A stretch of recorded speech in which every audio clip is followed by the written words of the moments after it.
વડોદરા મહાનગરપાલિકાની સામાન્ય ચૂંટણીમાં વોર્ડ નંબર 1ને લઈને વિવાદ ઊભો થયો છે. ઓલ ઇન્ડિયા મજલિસ એ ઇત્તેહાદુલ મુસ્લિમીન પાર્ટી દ્વારા એક જ બેઠક માટે 2 ઉમેદવારોને મેન્ડેટ અને સિમ્બોલ આપવામાં આવ્યા હોવાના આક્ષેપ સાથે રજૂઆત કરવામાં આવી છે. વડોદરા મહાનગરપાલિકાની સામાન્ય ચૂંટણીના વોર્ડ નંબર 1 માટે ઓલ ઇન્ડિયા મજલિસ એ ઇત્તેહાદુલ મુસ્લિમીન દ્વારા મોહમ્મદ સલીમ, મોહમ્મદ સઈદ તથા મિતેશ નગીનભાઈ મકવાણા બંનેને પક્ષનું મેન્ડેટ અને સિમ્બોલ આપવામાં આવ્યા હોવાનો મુદ્દો સામે આવ્યો છે. આ મામલે વોર્ડ નંબર 1ના કોંગ્રેસ ઉમેદવાર અમી રાવત દ્વારા જિલ્લા કલેક્ટર કચેરી ખાતે ચૂંટણી અધિકારીને લેખિત રજૂઆત કરવામાં આવી છે, જેમાં બંને ઉમેદવારોના ફોર્મ નામંજૂર કરવાની માંગ કરવામાં આવી છે.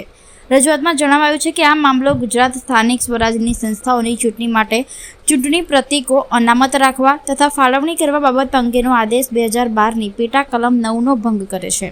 પેટા કલમ 9 મુજબ જો એક જ પક્ષ તરફથી એક કરતાં વધુ ઉમેદવારો માટે નમૂનો ખ રજૂ થાય તો જે ઉમેદવારનું ઉમેદવારી પત્ર પ્રથમ રજૂ થયું હોય અને સમય મર્યાદામાં નમૂનો ખ પ્રાપ્ત થયો હોય તેને જ માન્ય ઉમેદવાર ગણવો જોઈએ. અન્ય ઉમેદવારોને તે પક્ષના અધિકૃત ઉમેદવાર તરીકે માન્યતા આપવામાં આવતી નથી. આથી રજૂઆતમાં ચૂંટણી અધિકારીને વિનંતી કરવામાં આવી છે કે નિયમ મુજબ જે ઉમેદવારનું ઉમેદવારી પત્ર પ્રથમ રજૂ થયું ન હોય તેવા ઉમેદવારનું ફોર્મ નામંજૂર કરી યોગ્ય કાર્યવાહી કરવામાં આવે. ઇલેક્શન વોર્ડ નંબર 1માં અમે ઉમેદવારી નોંધાવી છે. કાલે ફોર્મનું સ્ક્રુટિની થઈ અને આખરી જે કેન્ડિડેટ્સની યાદી છે અમે આજે જોઈ. એમાં અમે MIM પાર્ટીના એક જ બેઠક પર 2 વ્યક્તિને સેમ સિમ્બલ ફાળવવામાં આવે એ જોયું.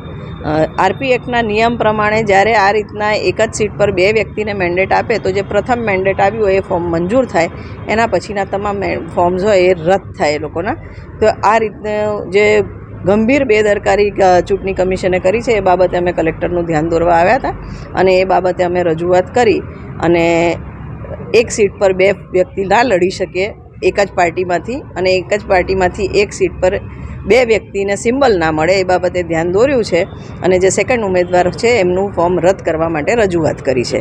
આ સાથે વર્ગીકરણમાં બી ઘણા બધા ભૂલ જોયા છે અમે, અને જે બેઠક પરથી જેમને ઉમેદવારી નોંધાવી હોય એ ત્યાં રિફ્લેક્ટ નથી થતું એ બાબતે બી રજૂઆત કરી છે. ફોર એક્ઝામ્પલ, મેં સામાન્ય બેઠક પરથી મારી ઉમેદવારી નોંધાવી છે, મારી પાર્ટીએ મેન્ડેટ સામાન્યમાં આપ્યો છે, પણ મારામાં વર્ગીકરણ સામાન્ય સ્ત્રીનું છે. આ બાબતે બી અમે ધ્યાન દોર્યું છે અને અમને એશ્યોરન્સ મળ્યું છે કે બધામાં યોગ્ય કાર્યવાહી કરીને કાલે જે આખરી યાદી આવશે એમાં બધા કરેક્શન થઈ જશે.